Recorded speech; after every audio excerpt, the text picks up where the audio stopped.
Hello, welcome to Petrol Media Inc. My name is Terrence Anderson, and thank you very much for joining me for this video. Today, what I'm going to do is go over a list of devices that I've purchased over the years to do music production. Now, I'm not going to cover everything because there's no point to me adding the Midas to the equation, just because it's not what I use on a daily basis. But I'm going to list out the things that I started with all the way to what I'm working with right now and list them in a tier list of what I thought was best to worst and the benefits at the time versus the cons at the time. I think that'll be fun. And before we get started, if you have a chance, go to my website, petrolmediainc.com. I have tons of sounds and samples laying around that I've just been sitting on for years. I have over 8 terabytes in my library, and I'm offering up all the ones that are, royalty free, the ones that I've chopped up, the ones that I've recorded over the years, tons and tons of different drum sounds. And I'm pretty sure you can find something of use in there. I hope you guys enjoy. So let's jump into the list. So here we have all of the equipment that I've ever owned personally for production. And we're going to go through everything. We're going to rank it based on how well it helped me in production and what I think would be great for someone else to have versus, the stuff that's, it's okay. And arguably, first level, first time I started, whatever. Starting off the list, when I first started doing production, I started with the Yamaha DJX keyboard. Now, this keyboard is actually a pretty cool keyboard at the time. It offered a very short amount of sampling time. I think it was like a few seconds, like 2 seconds or whatever, something really short. I never used it for sampling. I use it mainly to just to be a MIDI trigger and to learn how to work with MIDI production because at the time I didn't know what I was doing.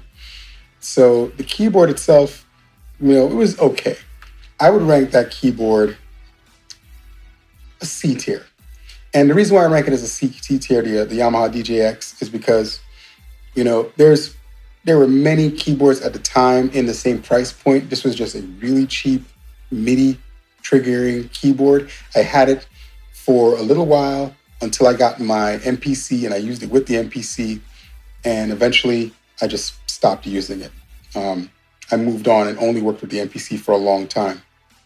Now, right after I got the DJX and I saved up some money and I really wanted to move to the next level and just really jump in, I jumped feet first in and I bought an MPC 2000 XL. Now, the 2000 XL, I'm going to rank that at an A tier. Not because it's bad, because A tier still means it's a very good thing. It's something that I feel is amazing. But it's not super. And the reason why I say it's not super, especially compared to today, at the time I thought it was super, but today, the difference with the way technology works between software and other drum machines that are out there, there's a little bit of work that goes into the MPC 2000 XL. The 2000 XL takes time to load a lot of the samples. You only have I think 2 or 3 minutes of sample time. It wasn't a lot of sample time. And we can get into the whole argument about sample time. I don't want to because I think it's pointless because people make that argument all the time. Oh, it doesn't have enough sampling time. The reality is a lot of the hit records you've ever heard didn't use more than a minute or two of sampling data in the first place. So having hours of sample time really doesn't benefit you. You just need to have really good talent and have the ability to chop up the records really, really well and then market it. So it doesn't really matter when it comes to sample time as much. As long as it's more than about 2 minutes or 3 minutes, 5 minutes is perfect. Anything more than that is just excess. So the 2000 XL, that's really my only real reason why I'm putting it in the A tier. Otherwise, I would put it in the S tier. At that point, I realized I had no sounds and I needed more to produce what I'm trying to produce. And that's when I picked up the EMU Carnival sound module. Now the Carnival, I got it because I got it at a pawn shop and it was super cheap to buy at the time. It had decent sounds. It was mostly a Latin flair based sound module, but it had so many great sounds, some great brass sounds, some great strings. It was decent for its time. Very easy to use. And I'll put this in the B tier just because of its simplicity. The Carnival is still to this day, I think, one of the best MIDI sound module from that time frame. It was just before the Planet Fat, the Mo Fat, and all the other ones that came out from EMU that were really amazing, but they all worked the same way. Same overall system, just different sounds. I just realized that I skipped over a device that I got, and I got it when I was a DJ. It kind of was the gateway into me using samplers, and that has to be the Boss SP202. The SP202 had an insanely short amount of sample time, so I used it mainly as a trigger for effects while I was DJing, but the 202 still did phrase sampling, and that was actually a great tool to use for looping and learning how to sample things in. I only had 4 pads. I didn't have a lot of sample time, but it forced you to be very selective on what you choose to use. So the 202 I will put at a C tier just because it was a great entry point. At this point, I had everything I needed to produce music, but I didn't have a audio interface. And the studios were using Pro Tools, so I jumped into the Pro Tools world and I got the first Pro Tools M-Box. Now, the first Pro Tools M-Box, that thing was amazing.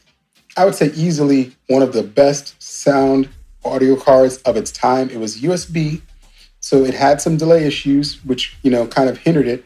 But honestly, I could see it as a predecessor to the current thing that everybody buys. It's a 2-in, 2-out, which is the Scarlett.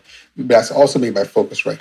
This was designed by Focusrite for DigiDesign at the time, and the preamps on here were pretty solid.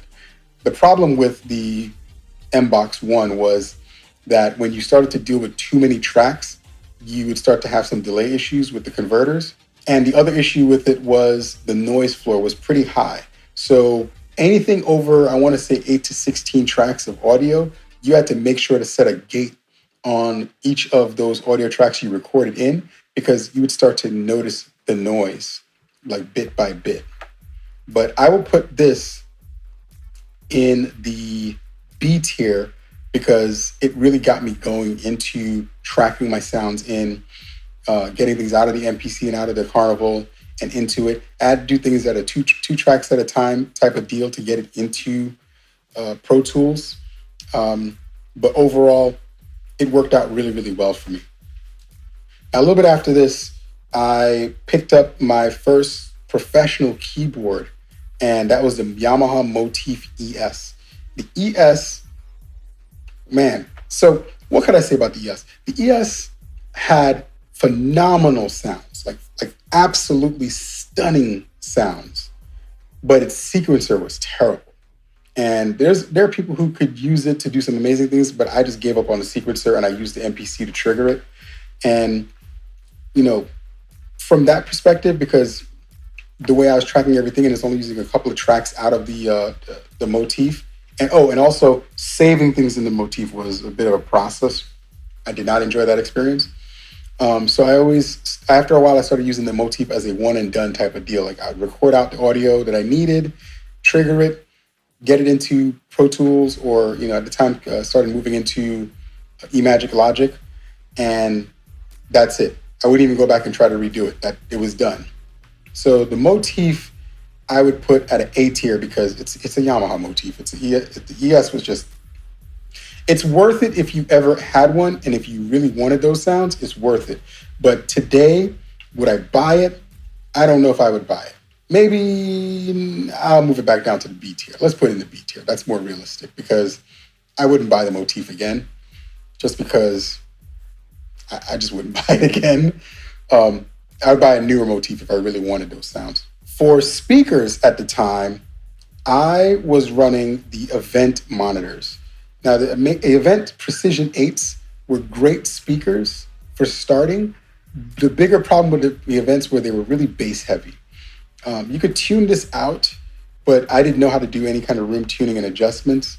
So I ended up deciding to use the Events for a while, but eventually I switched them out for my next selection. And I'm going to put the Events at the B tier because the bass is great. but they didn't handle the highs as good as I would like the Precision 8s to do. The tweeter was just really kind of tinny. And I don't think they make these anymore anyway, so, but decent speakers for what they are. They got replaced with the Mackie HR824 MK2 speakers. I had those for a long time. These things were amazing speakers.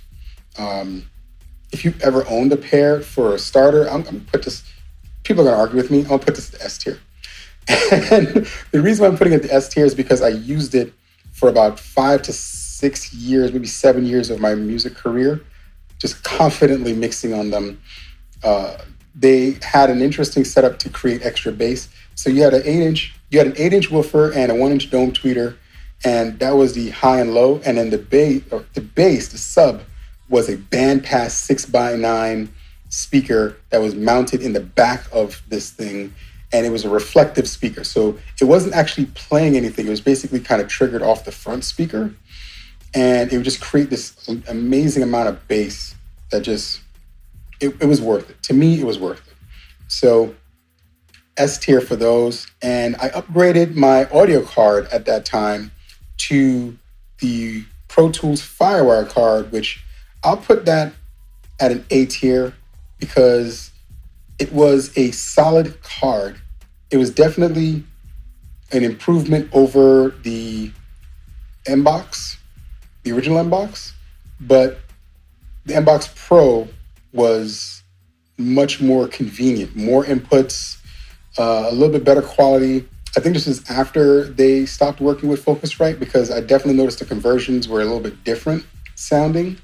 I wouldn't say better or worse, just not as good as I wanted it to be, but they were cleaner, which made up for the issues with the sound. I didn't notice it as much because it was a cleaner sound, so I didn't have to stress about it. A little bit after that, I started to make a profit from music production. I jumped from the M-Box Pro, the Firewire edition, which I actually still have it laying around here somewhere in the house, to the Digio 2 rack. And the rack, I'll also put it at A tier because, again, more inputs, a little bit more stable.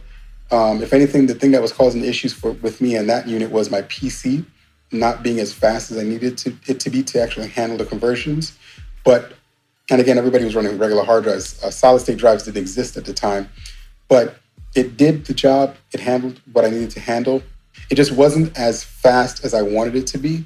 And again, that mainly came down to the PC, not so much this audio interface. The audio interface that replaced this for a while until the new USB-C protocols came into place for my mobile rig and my home rig at the time was the RME Fireface. And I'm going to put that at S tier because this is the USB 2.0 version. I had the Firewire version, but it was so clean and so fast, so smooth. RME makes some of the best converters in the business. I actually regret getting rid of this. I ended up selling this, I think, at the time because I needed to make a little bit of money from some things. So I parted with this and one of my computers and just put a package together and sold it. But this was a really, really good audio interface. If you're looking to get a great audio interface and your budget is a little bit above the usual, but you couldn't afford to go to the max, the RME is arguably the best option. So then later on, I decided to upgrade my drum machine situation. I bought the MPC 1000, and the 1000 was an amazing drum machine because of its sampling space. But the first gen of it sucked because of the pads.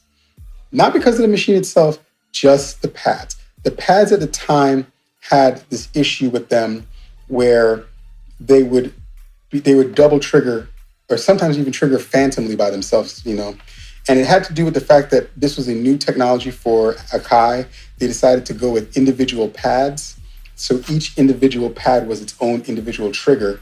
And I don't know why that caused an issue, but for some reason that just caused all sorts of problems. So I ended up not using the 1000. I had it for I think a year and a half. and I just really wasn't using it because I was getting so frustrated with it. I'd start to get into working on something, and then I'd just have a drum trigger for no reason or a sample trigger for some reason, and it killed the mood of or the flow of the production.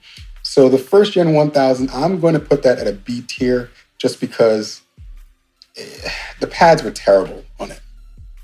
And I didn't replace it with the new 1000 that I have, the black one, which is the Gen 2 of the 1000s, for a long time. Like I didn't go back to the sampling with the MPCs until about a couple of years ago. And the new 1000, I kind of wish I had bought it when it came out and just replaced it or upgraded from mine to this one. It's amazing. And because the pads worked with the way they're supposed to, I put that at an S tier. I use that thing every single day since I got it back. To start ideas, to just put something down real quick. I travel with it. The 1000 is ridiculous. And if the first gen with the blue and the red side panels had the pad strips, it would have been game over. That's the sampler. I would have replaced my 2000 XL sooner. But because of the 1000's behavior, I stuck with the 2000 XL for a long time, and I still love the 2000. I think eventually I'll pick up one. I think I've talked about it so many times. I'm eventually going to have to just pick up one, just because I love the way its workflow functions. It's very similar to the 1000. But yeah, I love that thing. It's awesome. The next thing that I'm going to talk about is the Roland Phantom X. The Phantom X, we're just going to skip time and just put it up here. That's where it goes. The Phantom X is freaking ridiculous. The Phantom X shares its engine with the MC909 and the MV8000, I think, and the 8800 series. And the sequencer, the Phantom can record a song by itself as a keyboard. So, because it has 8 audio tracks. So I could record 16 tracks of MIDI data. I can add samples to that, and then I still have the 8 channels of stuff that I could track in with a microphone plugged in the back of it for audio. Well, I think I have to use a converter, so I'd have to use the audio interface to convert it. But you get the point. Using a mixer and recording the audio in to the Phantom, I can literally have a whole song in the Phantom. And that's insane. That's a game changer. Most of us didn't even know all of these things that it could do at the time. And it was literally just a baby keyboard version of the MV8000, MV8800. That's what it was, with an insane amount of sounds. So great keyboard, S tier. Don't question me on this. All the new Phantoms are definitely better, but this is the one I know, and I love it very much. The first MIDI keyboard I got from Akai was the MPK61. My wife bought it for me as a birthday gift, and I appreciated it very much. This keyboard was great. I'm going to put it in the B tier, not because it's bad, but because B tier is starting to look like everything I don't really like as much. I'm putting it in the B tier because the pads on it were terrible. They just didn't feel right. Or maybe the plastic was cut wrong and there wasn't enough room for the pads to move right, and they were set so low into the body of it. It was very frustrating, but I used the keyboard for a long time. It didn't feel better than the Phantom, but it worked out really well for me for a long time. The Arturia Mini Lab.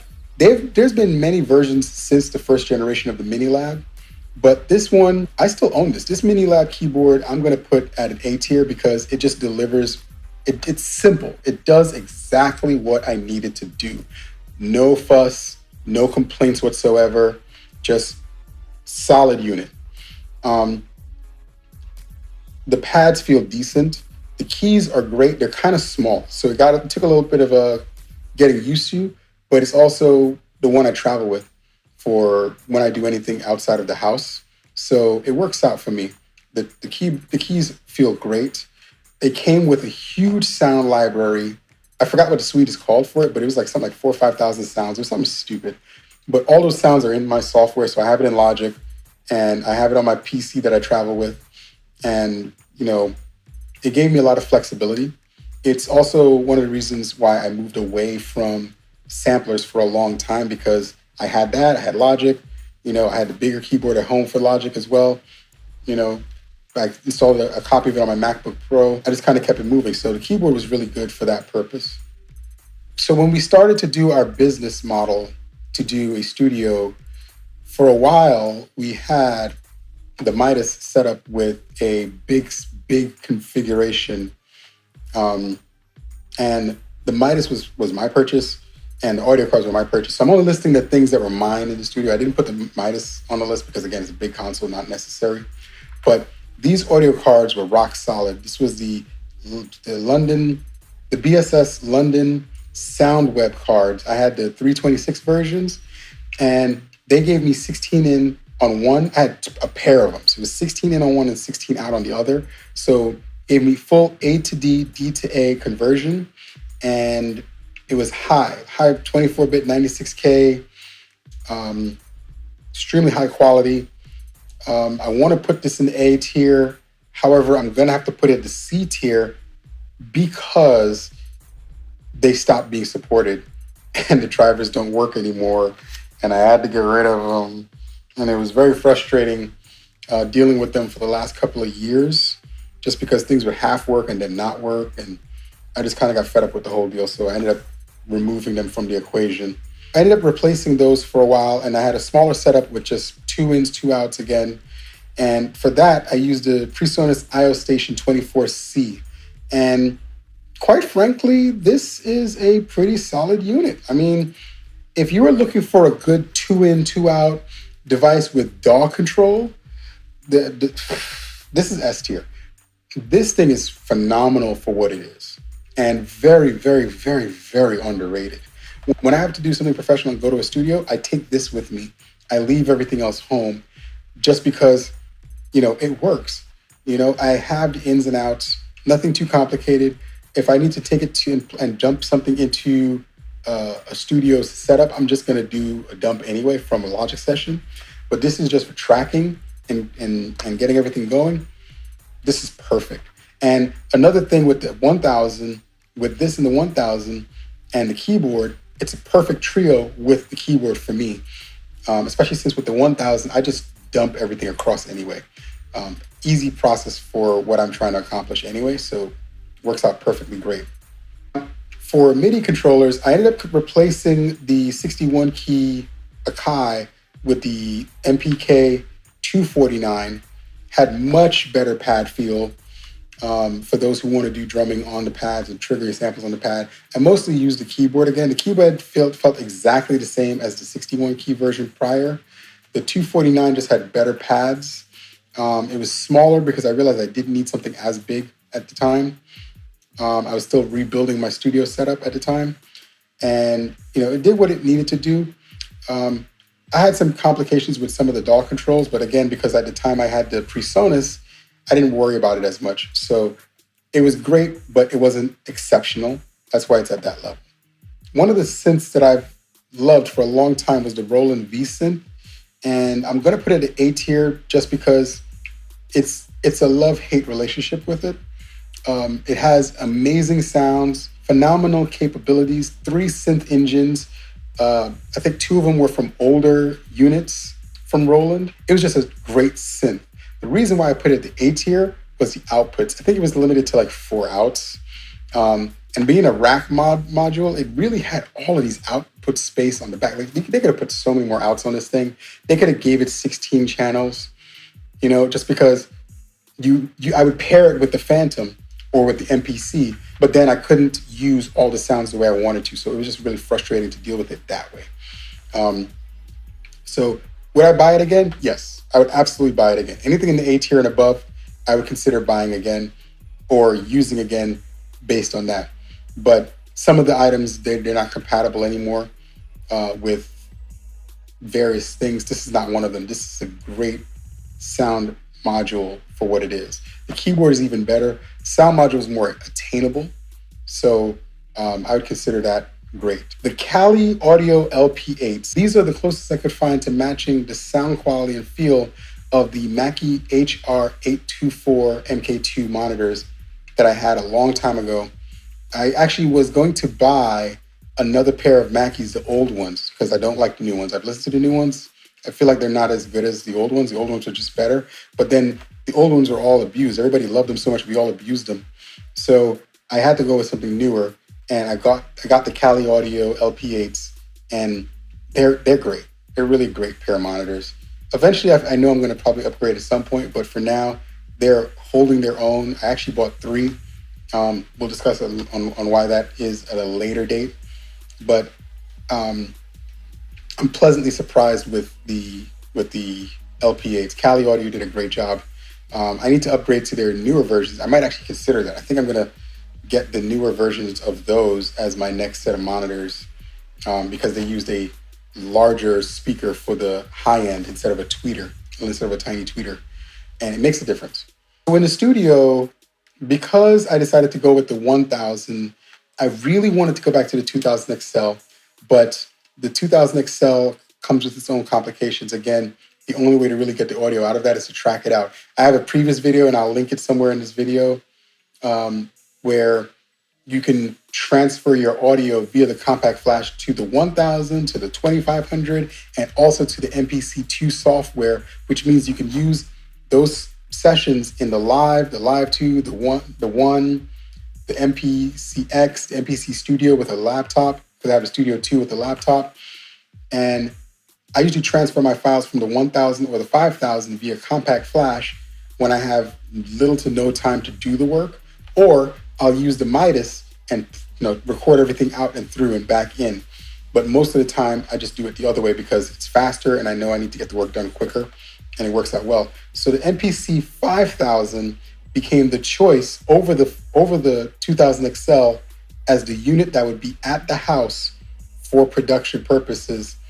And the 5000, I was pleasantly surprised with the version 2 software on this. It makes it an amazing sampler. It's a very slept on sampler. It has 8 tracks of audio recording. The downside people say is, oh, it's 16-bit. The 4000 was 24-bit. That all is relative. If, again, in my previous video, if you weren't recording digitally, it really didn't matter because you could always set the conversion on the input from the analog as 24-bit. Also, when you transfer the files into the MPC2 software, you can convert it to 24-bit, which would give you a little bit more headroom, and convert the files again to a different format. And that's you exporting it out of the MPC2 software into a format for a higher scale. You don't want to be upscaling a lot. There's problems that come with that. But if you know what you're doing, you can get away with making it work in your favor. It's just, I wouldn't recommend you do that for every track. There's reasons for things. Certain formats from whomever you're doing work with might require higher sample rates. So in those cases, you could use the samplers for certain parts of it and then upscale that data and then dump it into a DAW. And in the DAW, you would then do the track at the right sample rate for whatever they're looking for and add to it. At that point, you're using the samplers as accent devices rather than the main meat and potatoes. But for most things, 44.1K or 48 kilohertz is going to do the job perfectly fine. And 16-bit or 24-bit, you'll only notice at certain points, but most of the time, nobody's going to notice. So for that ease of use, the 5000 became an S-tier item. I use it almost as much as I use the 1000 because I tend to use them in tandem. Start on the 1000, take it to the 5000, finish up whatever I'm doing here on the 5000, and then dump it into MPC2 software and off to Logic just because I'm just converting it through. I forgot to add the MPC Studio 2 to the list, but I will say that I put that as an A-tier item, even though I don't have a picture of it here. The Studio 2, it is a great tool. I don't use it as much as I should. And I think mainly because when you're working on a hardware device, you want to stare at the device itself, and having such a tiny screen on it kind of throws it off. But the capabilities of the Studio 2 is insane. And I do take that sometimes when I travel as well, just because it's just a great tool to work with, It's no different from any of the other MPCs. The only difference is it's connected to a computer, but that gives it more power than the other ones. And the other factor is it has less knobs. The screen, you have the computer screen, so that's less of an argument. But overall, A-tier, would definitely recommend it if you're trying to get into the MPC world and you don't have the money to buy one of the higher end ones, that's going to do the job for you. To connect everything, including the Midas, I went with the SSL 12, and I'm going to put this at a S tier. The reasons behind why I put it at the S tier are actually kind of interesting, because the SSL 12 doesn't have as many inputs as it needs to do the job that I'm asking, which is I need 8 to 10 inputs in. It does have them spread out in a sense, but it's weird. You have 4 analog inputs on the back of this device. You have 2 instrument inputs if you wanted to plug a guitar in the front. So that gives you essentially 6 inputs right there. But it's called the SSL 12. Where are the other inputs? Well, you're going to need an ADAT to get the other inputs. And I feel like it was a lost opportunity to create a bigger version of this with all the inputs, but I get some of the methodology behind it. They were trying to sell, SSL equipment, in tiered levels, but they didn't want to give you this big thing. Because if they give you the big one, then you're not going to go buy their full-on 16 in, 16 out device, because why would you? To add the extra inputs, I bought the Behringer Ultra Gain, and this gives me 8 more inputs over ADAT. Another interesting fact, because Behringer's parent company owns Behringer and Midas, this thing has 8 additional Midas audio mic preamps. Now, do I need more considering I have 32 already on the Midas? No, but it is helpful when I'm just tracking something really fast and I don't want to turn on the Midas. So having the 8 ins on this is great. I also have 8 outs through this. So this also helps me to set up the surround setup for certain mixes that I have to work on. So this has been a great addition to my list. The last picture down is just another picture of the Cali audio, so we're going to ignore that. But this is the list of items that I have had and I recommend. Again, anything that's S tier, I would buy that today over and over, hands down. I wish I could find a pair of the Mackeys that are in great condition, but I can't. But the Cali Audios take care of that. The RME Fireface, we don't have Firewire anymore, but great audio card for what it was. If Firewire still existed, I would still have that card. Like, that card was just that good. If I didn't have a scenario where I needed a little bit extra money, I would still have that card. The 1000 speaks for itself. Literally have it near me almost all the time for various reasons. The Phantom X, again, solid unit. PreSonus IO Station 24C, I still use to this day, even though I have the SSL 12. I take the PreSonus with me all the time. I also, because of the way Logic functions, I can pair them together, which is great. So I still use it to this day for all of those different uses.